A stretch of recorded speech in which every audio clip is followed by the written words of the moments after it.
പെരുന്നാളിൻ്റെ തലേദിവസം ശനിയാഴ്ചത്തെ പരിപാടിയാണ് കേട്ടോ. അപ്പോൾ ഞങ്ങൾ ഇന്ന് ബിരിയാണി വെക്കാമെന്ന് വിചാരിച്ചു. അങ്ങനെ അമ്മിച്ച് അവിടെ കാര്യങ്ങളൊക്കെ ഒതുങ്ങുമ്പോഴത്തേക്കും ഞങ്ങൾ പിണ്ടി കുത്താനുള്ള തയ്യാറെടുപ്പാണ്. ഞാനിത് ഫസ്റ്റ് ടൈം ആയതുകൊണ്ട് നീന എന്നെ സഹായിക്കാൻ കൂടിയിട്ടുണ്ട്. ആദ്യമായിട്ട് പിണ്ടി കുത്തുന്ന ആവേശമാണ് ഈ കാണുന്നത് എൻ്റെ. അങ്ങനെ ഞങ്ങൾ പിണ്ടി കുത്താനൊക്കെ തുടങ്ങി. നീന എന്നെ ചെറുതായിട്ട് ഹെൽപ്പ് ചെയ്ത് കൊടുത്തു, പെട്ടെന്ന് കഴിയാൻ വേണ്ടിയിട്ട്. അങ്ങനെ ഇതാണ് ഞങ്ങളുടെ ഫൈനൽ ലുക്ക് കാണുന്നത് കേട്ടോ പിണ്ടിയുടെ. അതിനുശേഷം ഞങ്ങൾ പിന്നെ അടുക്കളയിലോട്ട് നേരെ കയറി അമ്മിച്ചിനെ ഹെൽപ്പ് ചെയ്യാനും കാര്യങ്ങൾക്കും. പിന്നെ ഉച്ചയായപ്പോഴത്തേക്ക് ഞങ്ങൾ നല്ലപോലെ ഫുഡ് അടിക്കാൻ തുടങ്ങി. കാരണം ഞങ്ങൾക്ക് നല്ല വിശപ്പുണ്ടായിരുന്നു. ബിരിയാണി വിളമ്പി വന്നപ്പോൾ അതിനകത്തൊരു ചിക്കൻ പീസ് ഉണ്ടായിരുന്നു. അതാണെങ്കിലോ എനിക്കാണ് ലാസ്റ്റ് കിട്ടിയത്. പൊന്നൂനത് കിട്ടിയില്ലെന്ന് പറഞ്ഞ് ഇച്ചായി അത് പൊന്നൂനെ കളിയാക്കുകയും ചെയ്യുന്നുണ്ടായിരുന്നുണ്ട്. പിന്നെ ഉച്ച കഴിഞ്ഞപ്പോഴത്തേക്കാണ് നമ്മുടെ വീട്ടിൽ അമ്പ് വന്നത് കേട്ടോ. അപ്പോൾ ഞാനിട്ട് ഉപ്പനും കൂടിയാണ് അമ്പ് ആദ്യം കയറ്റിയത്.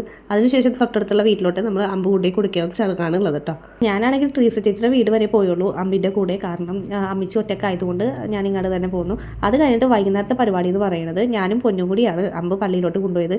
ഒരു വീട്ടിൽ ഒരു അമ്പ് ഒരു കൊട എന്ന കണക്കിൽ എല്ലാവരും നമ്മൾ പ്രദക്ഷിണം പോലെ പള്ളിയിൽ 8 മണിക്കുള്ളിൽ കയറ്റണം. പിന്നെ പള്ളിയിലെ ചടങ്ങുകളെല്ലാം കഴിഞ്ഞിട്ട് പിന്നെ ഞങ്ങൾ വീട്ടിലായിരുന്നു ചടങ്ങുകൾ മൊത്തം. വെടിക്കെട്ടായിരുന്നു ഞങ്ങൾ. പപ്പയും ഞാനും അമ്മിച്ചിയും നീനയും പൊന്നും ടുക്കപ്പനും ഞങ്ങളെല്ലാവരും നല്ല അടിപൊളിയായിട്ട് തന്നെ ആഘോഷിച്ചു. പിന്നെ അതിനുശേഷം രാത്രി നമ്മളുടെ അവിടെ കുരിശിൻ്റെ അവിടെ ഒരു പരിപാടിയും ഉണ്ടായിരുന്നു.